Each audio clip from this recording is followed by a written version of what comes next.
MPSC राज्यसेवेसाठी अध्ययन करण्याचा सर्वात बुद्धिमान मार्ग आणि तो वाटत नाही तुम्हाला तसा आहे। अभ्यास करताना बहुपर्यायी स्रोत घेण्यापेक्षा एकच चांगला स्रोत शोधा आणि त्याचा व्यवस्थित अभ्यास करा आणि नियमितपणे पुनरावलोकन करा।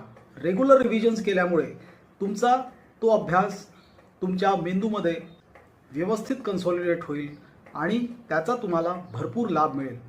त्याच्याशिवाय तुम्ही मायक्रो नोट्स काढा, ग्राफिक्सचा वापर करा आणि उत्तर लेखनाचा सराव नियमितप्रमाणे करत राहा, कारण आता तुमचं सिलेक्शन फक्त तुम्ही काय लिहिता त्याच्यावर होणार आहे।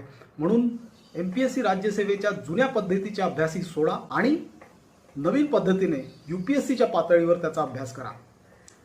अधिक MPSC राज्यसेवाच्या टिप्ससाठी मला इंस्टाग्राम आणि फेसबुकवर फॉलो करा आणि माझ्या YouTube चॅनलची सदस्यता घ्या।